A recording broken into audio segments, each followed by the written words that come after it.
प्रिय विद्यार्थियों, online classes में आपका पुनः स्वागत है। राजनीति विज्ञान बीए सेकेंड ईयर।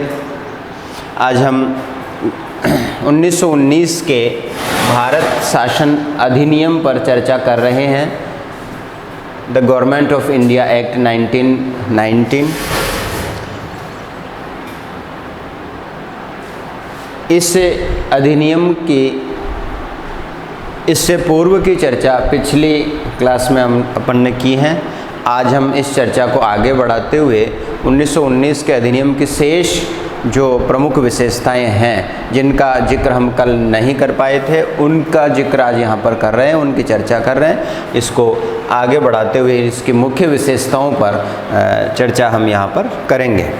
कल जैसा कि हमने इसकी पृष्ठभूमि पर चर्चा की थी, कौन से पृष्ठभूमि के कारण थे जिनको लेकर के इस अधिनियम को ब्रिटिश संसद ने पारित किया था, और शाब्दिक रूप से ब्रिटिश संसद की इच्छा जो है इसकी प्रस्तावना में व्यक्त हुई थी कि ब्रिटिश संसद का वास्तविक जो उद्देश्य है वो भारतीयों के अधिकाधिक सहयोग से ब्रिटिश भारत के स्वशासन संबंधी सुधार करने की या उनको सत्ता हस्तांतरित स्वशासन प्रदान करने की दिशा में कदम उठाना ब्रिटिश संसद की वास्तविक इच्छा है। ऐसी प्रस्तावना इस अधिनियम की व्यक्त की गई थी संसद के द्वारा।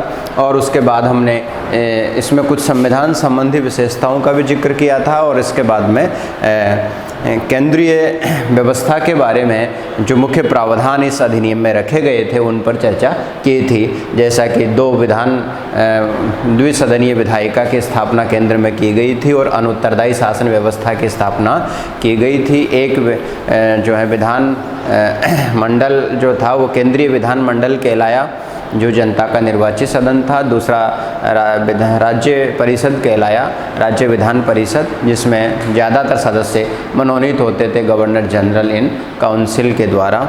और इस प्रकार दो सदनों से मिलकर के जो है इसका गठन किया गया था। अनुत्तरदायी शासन की व्यवस्था यहाँ पर की गई थी और शासन के वास्तविक अधिकार और शक्तियाँ यहाँ गवर्नर जनरल इन काउंसिल के हाथों में केंद्रीय स्तर पर रही थी। यद्यपि सदस्यों को कुछ अधिकार दिए गए थे, जैसे कि प्रश्न पूछना है, वाद विवाद करना है, पूरक प्रश्न पूछना है। इसके द्वारा वो अपने जो है अभिव्यक्ति की आज़ादी का प्रयोग तो कर रहे थे, लेकिन अधिकारों के रूप में वो यहाँ पर जो है एक तरीके से अधिकार विहीनता की स्थिति में थे, क्योंकि क्रियान्वयन के स्तर पर शक्तियां इस अधिनियम में भारतीयों को नहीं दी गई थी। यही बड़ा छलावा यहाँ पर भारतीयों के साथ संसद के द्वारा किया गया था। हालांकि ऐसी शाब्दिक अभिव्यक्तियां तो जरूर अधिनियम करता है, लेकिन क्रियान्वयन के स्तर पर व्यवस्थाएं इस प्रकार से बना दी गई थी कि गवर्नर जनरल इन काउंसिल के माध्यम से शक्तियाँ पुनः भारत मंत्री को होती हुई ब्रिटिश सम्राट के पास में चली जाती थी।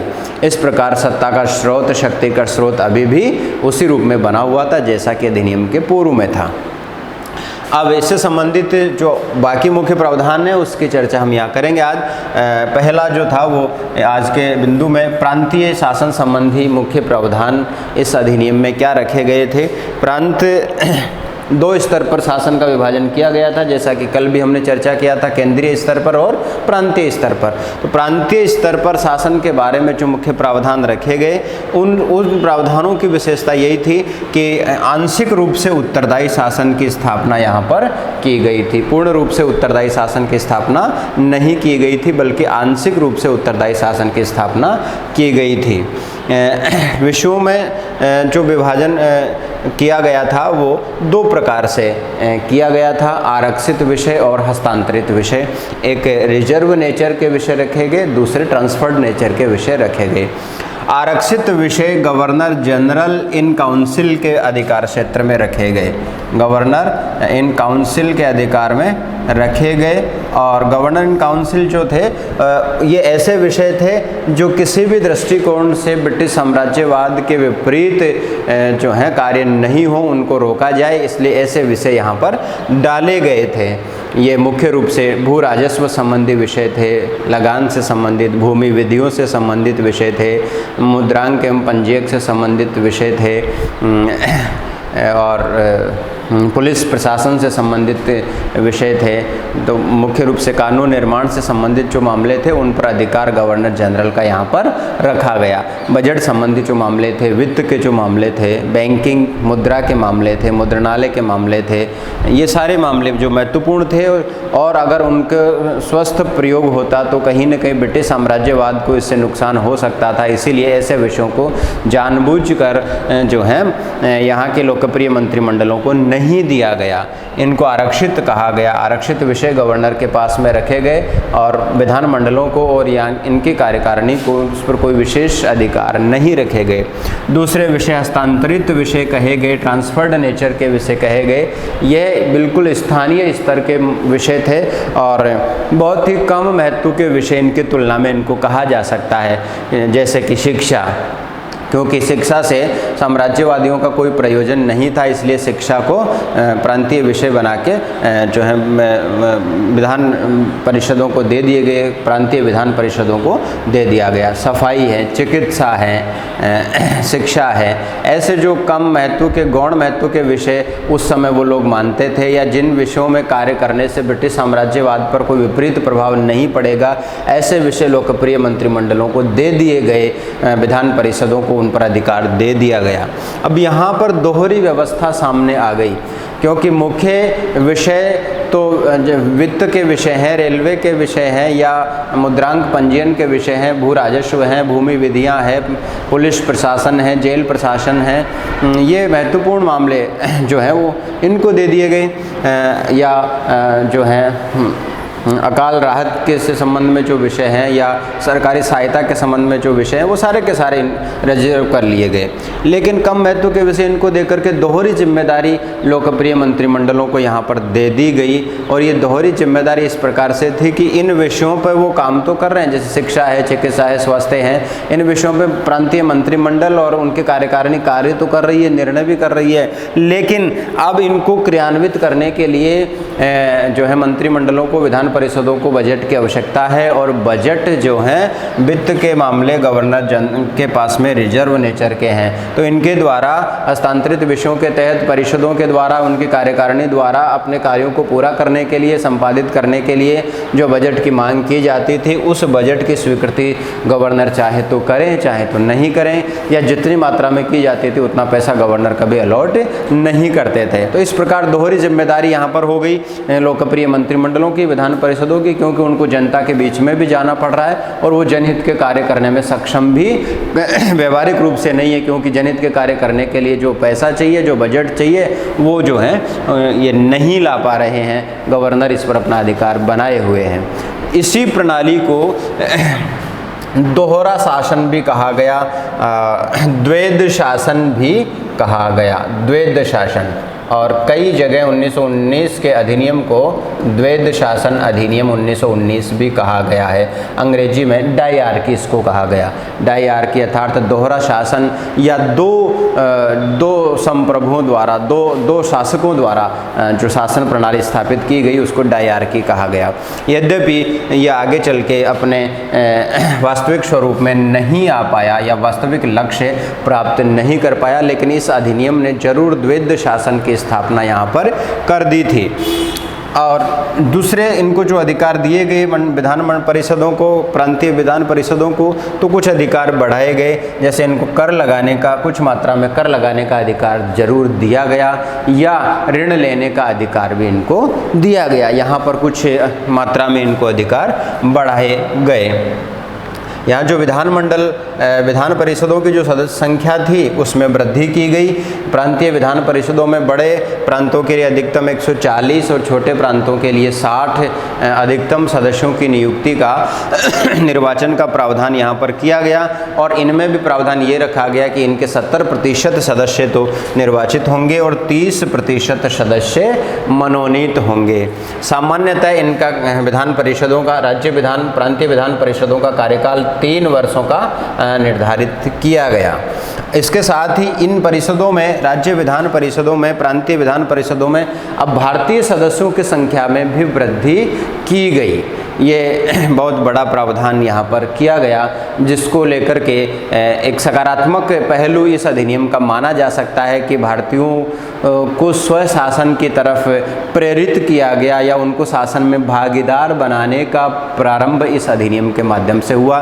जैसा कि आगे चल करके जब हम इसका एवोल्यूशन करेंगे, इसका मूल्यांकन जब करेंगे, तो ये बात दिखाई देंगी कि एक बहुत ही शुभ संकेत यहाँ पर दिखाई दिया, और वो ये था कि विधान परिषदों की सदस्य संख्या में वृद्धि के साथ ही उसमें निर्वाचित या मनोनीत होने वाले भारतीय सदस्यों की संख्या में वृद्धि की गई। ये सबसे अच्छा पहलू यहाँ पर स्वशासन के संदर्भ में इस अधिनियम का कहा जा सकता है। इसके साथ ही जो कार्यकारिणी परिषद इन प्रांतीय विधान परिषदों की हुआ करती थी और गवर्नर की जो कार्यकारिणी परिषद हुआ करती थी, उनमें भारतीय सदस्यों की संख्या में वृद्धि का प्रावधान यहाँ पर किया गया। ये एक सकारात्मक और सुखद पहलू इस अधिनियम का कही देता है। तो मुख्य रूप से सार रूप में हमें ये समझना है कि इस अधिनियम ने द्वैध शासन प्रणाली की स्थापना प्रांतीय स्तर पर की और आंशिक रूप से उत्तरदायी शासन की स्थापना इस अधिनियम में की गई। शासन को, कार्यकारिणी को जो है जनता के प्रति उत्तरदायी बनाने का प्रयास यहाँ पर किया गया। तो स्वशासन और उत्तरदायी शासन की दिशा में एक सुखद पहलू इस अधिनियम को माना जा सकता है। यद्यपि न तो ये अधिनियम अपने वास्तविक उद्देश्यों को प्राप्त कर सका और न ही ये भारतीय जनता की आकांक्षाओं को पूरा कर सका, तथापि प्रारंभिक रूप से इसका महत्व इस बात में है कि इसने स्वशासन और उत्तरदायी शासन की दिशा में एक सुखद दृश्य भारतीयों के सामने उपस्थित किया और भारतीयों ने शासन की तरफ अपना जो है आगे बढ़ने का जो क्रम है उसको सुचारू रूप से प्रारंभ किया। इस अधिनियम का महत्व इसी रूप में बहुत ज़्यादा दिखाई देता है। इसकी और एक मुख्य विशेषता है शक्ति विभाजन। शक्ति विभाजन संघ सूची और राज्य सूची के मध्य किया गया। केंद्रीय विषय और प्रांतीय विषयों के रूप में, केंद्रीय विषय और प्रांतीय विषय दो भागों में शक्तियों का विभाजन किया गया, या संघीय विषय दो भागों में विभाजन शक्तियों का किया गया। ये विभाजन प्रांत और केंद्र संघ के मध्य, जैसा कि हमने कहा कि शासन के दो स्टेप बनाए गए, संघीय स्तर पर शासन, प्रांतीय स्तर पर शासन। तो विषयों का विभाजन भी उसी प्रकार से किया गया। कुछ विषय संघ विधान परिषदों के लिए रखे गए तो कुछ विषय प्रांतीय विधान परिषदों के लिए रखे गए। जो विषय संघीय परिषदों को दिए गए या संघ सरकार को दिए गए उन्हें संघीय सूची या केंद्रीय सूची के विषय कहा गया, और जो विषय प्रांतों को दिए गए उन्हें प्रांतीय सूची के विषय या राज्य सूची के विषय कहा गया। अब यहाँ भी विभाजन में वही बर्ताव किया गया जैसा कि द्वैध शासन में प्रांतीय स्तर पर विषय विभाजन में किया गया था। यहाँ मुख्य रूप से जो संघीय प्रशासन के लिए आवश्यक विषय थे या ब्रिटिश साम्राज्यवाद की सुरक्षा के लिए जो साम्राज्यवादी जिन विषयों को आवश्यक समझते थे या जो शासन में जिन विषयों का केंद्रीय महत्व होता है, उन विषयों को संघ सूची में रखा गया। जैसे विदेश संबंध, मुद्रा, बैंकिंग, रेलवे, डाक तार, कुछ ऐसे महत्व के विषय जो हैं वो संघ सूची के विषय में शामिल किए गए, जिनसे ज़्यादा राजस्व शासन को प्राप्त हो रहा है, जो संघीय प्रकृति पर, जो साम्राज्यवादी प्रकृति पर प्रतिकूल असर नहीं डाल सकते हों, ऐसे विषय जिनको अपने अंडर रहने से साम्राज्यवाद को किसी भी प्रकार का कोई खतरा उत्पन्न नहीं हो, ऐसे विषयों को मुख्य रूप से संघ सूची का विषय बना करके गवर्नर जनरल इन काउंसिल के अधीन कर दिया गया। संघ कहने को संघीय विधान मंडलों को अधिकार दिए गए, लेकिन संघीय विधान मंडल इस मामले में बिल्कुल भी स्वतंत्र नहीं थे। और जैसा कि कल भी हमने इस पर चर्चा की थी कि गवर्नर जनरल चाहें तो संघीय विधान मंडलों द्वारा पारित विषयों पर अनुमति प्रदान करें और चाहें तो नहीं करें। उसी प्रकार बजट के मामले में भी संघीय विधान मंडल स्वतंत्र नहीं थे और ऐसे विषय गिना करके गवर्नर जनरल को असीमित रूप से कार्यपालक शक्तियाँ, असीमित रूप से विधायी शक्तियाँ इस अधिनियम के तहत प्रदान की गई। तो संघीय सूची पर सीधा नियंत्रण गवर्नर जनरल इन काउंसिल के माध्यम से भारत मंत्री के द्वारा होते हुए ब्रिटिश सम्राट तक पहुंच गया। कुल मिला के शासन तंत्र में एकात्मकता बनी रही, यद्यपि कहने को विभाजन किया गया। विभाजन का स्वरूप ही ऐसा था कि क्रियान्वयन के स्तर पर सभी शक्तियां स्वमेव संघ सरकार को चली जा रही हैं। संघ सरकार का तात्पर्य यहाँ पर गवर्नर जनरल इन काउंसिल से हैं और वो भारत मंत्री के माध्यम से ब्रिटिश सम्राट के प्रति उत्तरदायी हैं। तो प्रांतीय और संघीय विषयों का विभाजन भी इस प्रकार से अधिनियम में किया गया। अब प्रांतीय विषय स्थानीय और कम महत्व के विषय थे, जैसे पुलिस प्रशासन है, जेल प्रशासन है, भू राजस्व से संबंधित विधियां है, शिक्षा है, चिकित्सा है, या ऐसे जो अकाल राहत के कार्यक्रम है, ऐसे कुछ विषयों को प्रांतों को दे दिया जो स्थानीय और कम महत्व के विषय थे और जिन पर कार्य होने से साम्राज्यवादी व्यवस्था पर किसी प्रकार से कोई विपरीत प्रभाव नहीं पड़ेगा, ऐसा विषय जो है वो प्रांतीय विधायिकाओं को दे दिया गया। तो शक्ति विभाजन में भी यहाँ पर गवर्नर जनरल इन काउंसिल की ही प्रमुखता रखी गई। अच्छा, इसमें एक और जो महत्वपूर्ण बात ये थी कि गवर्नर जनरल इन काउंसिल जो थे वो प्रांतीय विषयों को भी अपनी मर्जी से कानून बना सकते थे, उनको किसी से अनुमति लेने की आवश्यकता नहीं थी। अर्थात अधिनियम में जो प्रांतीय विषय प्रांतीय विधायिकाओं को दिए गए थे उन विषयों पर भी गवर्नर जनरल इन काउंसिल जो है अपनी मर्जी से कानून बना सकते थे, उन्हें किसी प्रकार की अनुमति की आवश्यकता नहीं थी, या प्रांतीय विधानमंडलों द्वारा बनाए गए स्थानीय कानूनों में परिवर्तन का अधिकार भी गवर्नर जनरल इन काउंसिल को दिया गया था। तो इस प्रकार शक्ति विभाजन में संघीय प्रमुखता थी और संघीय प्रमुखता का तात्पर्य साम्राज्यवादी हितों की सुरक्षा के पुख्ता प्रावधान इसमें किए गए थे और संघीय प्रमुखता से सीधा तात्पर्य गवर्नर जनरल इन काउंसिल से था और governor general in council Bharat मंत्री के माध्यम से ब्रिटिश सम्राट के प्रति उत्तरदायी थे। इस प्रकार शक्ति विभाजन इस अधिनियम में रखा गया। इसके बाद एक महत्वपूर्ण बात आती है गृह शासन में परिवर्तन।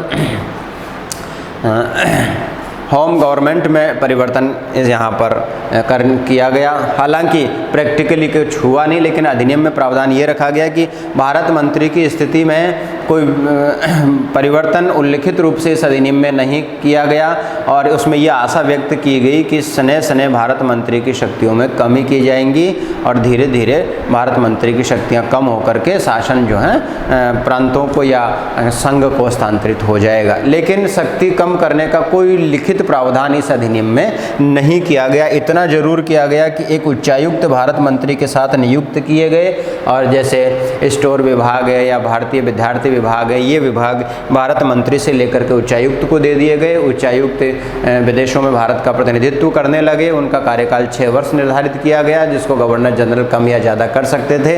इस प्रकार एक उच्चायुक्त नियुक्त करके भारत मंत्री की स्थिति में वास्तविक रूप से कोई परिवर्तन न करते हुए भारतीयों को एक दिलासा देने का प्रयास किया गया कि इसके माध्यम से हम भारत मंत्री का नियंत्रण भारत सरकार पर से कम करेंगे, या यूँ कहें कि जो ब्रिटिश संसद में ब्रिटिश सरकार के अधीन भारत मंत्री पूरे भारत के वास्तविक नियंता गवर्नर जनरल के माध्यम से बन के बैठे हुए थे, उनकी शक्तियों में और गवर्नर जनरल की शक्तियों में कोई विशेष उल्लिखित परिवर्तन या कमी यहाँ पर नहीं की गई। ये महत्वपूर्ण बात है। गृह शासन में इसी प्रकार का परिवर्तन देखने को मिला, वास्तविक स्तर पर कोई परिवर्तन नहीं था। इसके अलावा नरेश मंडल की स्थापना का प्रावधान इसमें किया गया। चैम्बर ऑफ प्रिंसेस बनाने का प्रावधान किया गया, जिसमें भारतीय रियासतों की स्थिति को देखते हुए 121 सदस्यों से मिलाकर जो विभिन्न रियासतों के राजा या राजकुमार होते थे, उनसे मिलाकर के 1921 में एक नरेश मंडल चैम्बर ऑफ प्रिंसेस बनाने का प्रावधान इसमें किया गया। 1921 में अस्तित्व में आया, 121 सदस्यों से मिलकर के बना और जो नरेश मंडल यानी चैम्बर ऑफ प्रिंसेस था वह केवल रिकमेंडेटरी बॉडी था, केवल परामर्शदात्री संस्था थी। रिकमेंड जो है वो करने वाली परामर्शदात्री संस्था थी। इसका कोई विशेष महत्व दिखाई नहीं दिया और इसका जो मुखिया होता था वो वायसराय होता था, इसका जो प्रधान होता था वो वायसराय होता था। ये एक महत्वपूर्ण परिवर्तन, अर्थात भारतीय राजाओं की, भारतीय नरेशों की स्थिति को स्वीकार करने का प्रयास इस अधिनियम में दिखाई देता है। इसके अलावा एक और महत्वपूर्ण बात और वो ये थी सांप्रदायिक निर्वाचन प्रणाली का विस्तार। सांप्रदायिक निर्वाचन प्रणाली का विस्तार यहाँ पर किया गया। सांप्रदायिक निर्वाचन प्रणाली को समाप्त करने के बजाय इस अधिनियम ने इसको विस्तार दिया। जैसा कि पूर्व की क्लासेस में हम चर्चा कर चुके हैं कि 1909 का अधिनियम जो था वो एक तरीके से भारत में सांप्रदायिक विश्व बीज को बोने वाला अधिनियम था और 1919 के अधिनियम ने 1909 के अधिनियम के इस विश्व बीज को वृक्ष के रूप में स्थापित करने का प्रयास किया। ये जो विश्व बीज था वो सांप्रदायिक आधार पर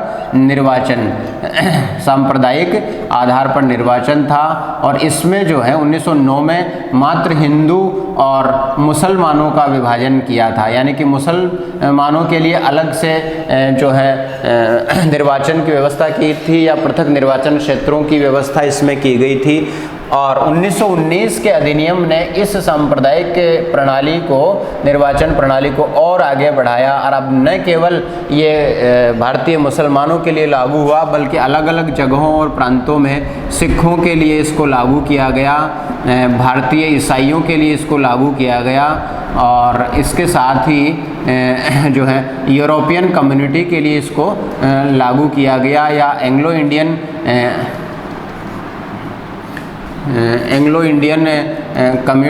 कम्युनिटी के लिए इसको लागू किया गया। अर्थात सांप्रदायिक निर्वाचन प्रणाली का इसमें विस्तार कर दिया गया, सांप्रदायिक निर्वाचन प्रणाली का विस्तार कर दिया गया और एक वैधानिक तरीके से संप्रदायवाद की नींव राजनीति में इस अधिनियम ने स्थापित कर दी, जो आगे चल के देश के विभाजन का आधार भी बनती हैं। संप्रदायवाद के आधार पर, धर्म के आधार पर देश के विभाजन का कारण भी बनती है। 1909 के अधिनियम से प्रारंभ हुआ ये विश्व बीज जो है 1919 का अधिनियम इसको वृक्ष बनाता है, बड़ा बनाता है और उसको जो है आगे चल के पल्लवित तो किया गया, पुष्पित किया गया और ये प्रणाली अंग्रेज बढ़ाते ही रहे, आगे इसको ख़त्म नहीं किया गया। तो ये बहुत बड़ा एक नकारात्मक पहलू इस अधिनियम का भारतीय समाज व्यवस्था, भारतीय राज्य व्यवस्था और भारतीय धार्मिक व्यवस्था के लिए रखा गया, क्योंकि भारतीय जो प्रणाली थी धार्मिक आधार पर कभी भी इतनी संकुचित नहीं रही है, इसका इतिहास गवाह है। लेकिन अंग्रेजों ने पंथवाद का विचार यहाँ पर दिया, जो सेक्टेरियन जो रिलीजियस जो एक्सप्लेनेशन अंग्रेजी व्यवस्था ने दिया, हमारी सनातन परंपरा में सेक्टेरियन रिलीजन नहीं था। रिलीजन की जो परिभाषा थी वो सनातन परिभाषा थी और उसका किसी भी प्रकार से संकुचन भारतीय पद्धति में नहीं था। इसका गवाह हमारा धर्म, दर्शन और संस्कृति और इतिहास रहा है।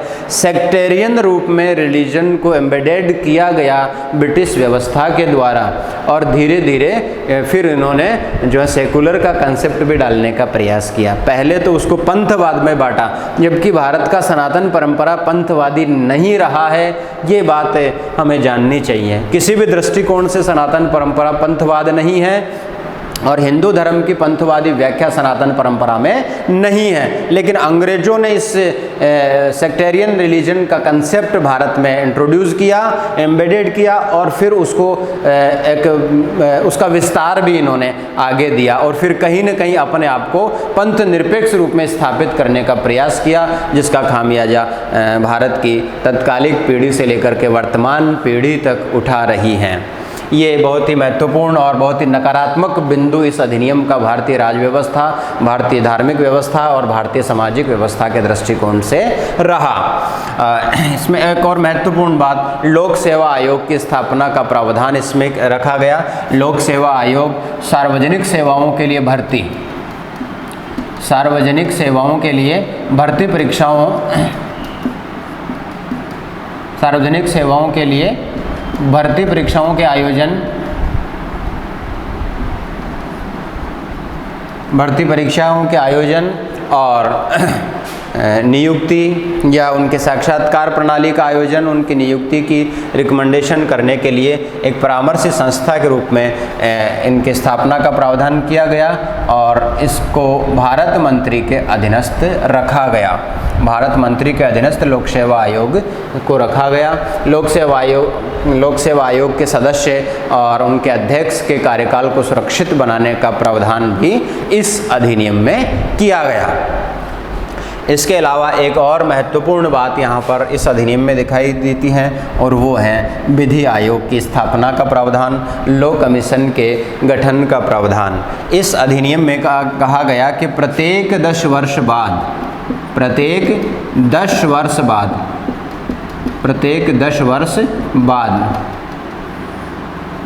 प्रत्येक 10 वर्ष बाद परिवर्तन का आकलन करने के लिए, स्वशासन का आकलन करने के लिए प्रत्येक 10 वर्ष बाद एक विधि आयोग के गठन का प्रावधान किया जाता है कि प्रत्येक 10 वर्ष बाद विधि आयोग इस बात की जांच करेगा कि स्वशासन की दिशा में कितनी प्रगति हुई या कौन सी दिशा में प्रगति अपेक्षित है या कौन सी दिशा में सुधार अपेक्षित है। ऐसे सुझाव जो है आयोग अपनी जांच के बाद शासन को सौंपेगा और उसके अनुरूप जो है ब्रिटिश सरकार और सुधार का निर्णय करेगी। जैसा कि हमने 20 अगस्त 1917 की घोषणा जो की गई थी ब्रिटिश संसद में भारत मंत्री के द्वारा, उस घोषणा में यही कहा गया था कि स्वशासन में जो चरण होंगे या जो प्रगति होंगी, प्रगति के आकलन का अधिकार एकमात्र रूप से ब्रिटिश शासन को होगा और वो शासन इस विधि आयोग के माध्यम से ही प्रगति का आकलन करने की बात करता है।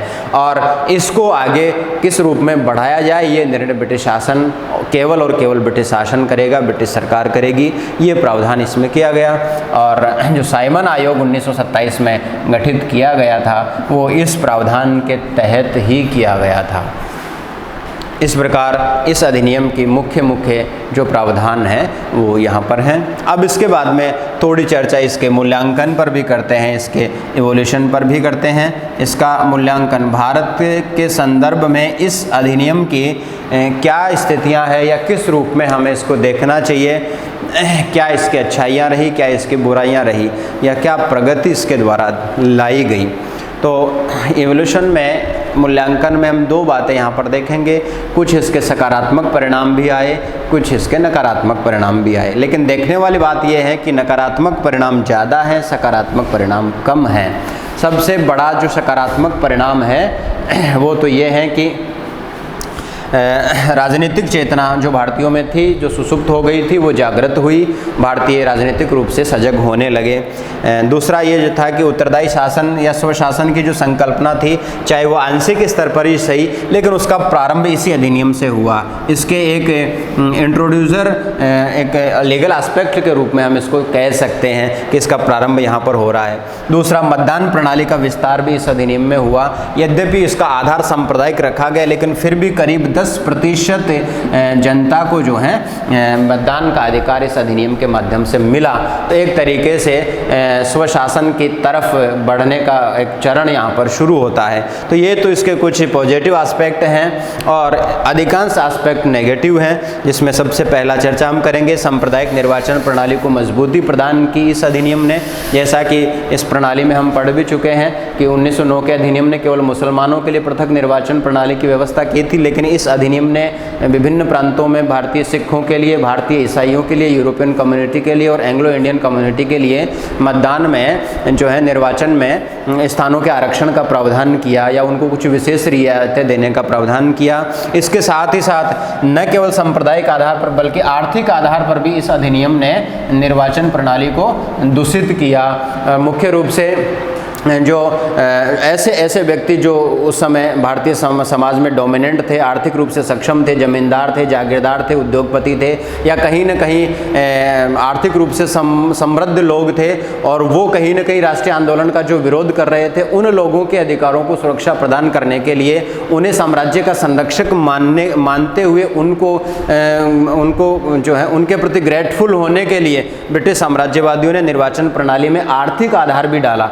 न केवल संप्रदायवाद बल्कि आर्थिक आधार भी डाला और वोट के लिए आर्थिक आधार भी लगाए गए। आर्थिक रूप से संपन्न जो लोग थे उन्हीं को बेसिकली इस 10% जो है वोट में अधिकार उन्हीं को मिल रहा है। इसीलिए निर्वाचन में और जो सदन बन रहे प्रांतीय स्तर पर और राष्ट्रीय स्तर पर, उन सदनों में आर्थिक रूप से संपन्न लोगों का ही वर्चस्व बन रहा है और मनोनयन गवर्नर जनरल के द्वारा इसी वर्ग के लोगों का किया जा रहा है। इसीलिए वास्तविक रूप से ये अपने उद्देश्य में उसको प्राप्त नहीं कर पा रहा है। तो ये एक बहुत ही नेगेटिव एस्पेक्ट इस अधिनियम का है।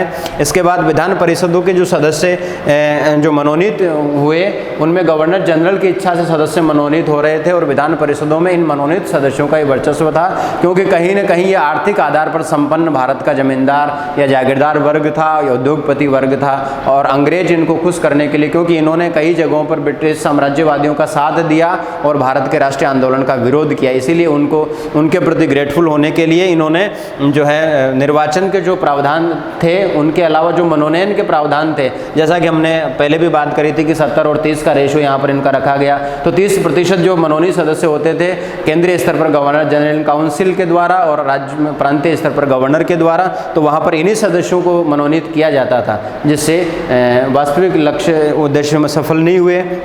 केंद्र में अनुत्तरदायी शासन बना रहा, गवर्नर को व्यापक असीमित अधिकार दिए गए और प्रांतों के कार्यप्रणाली को उन्होंने क्रियान्वयन के स्तर पर अपने स्तर से प्रभावित किया।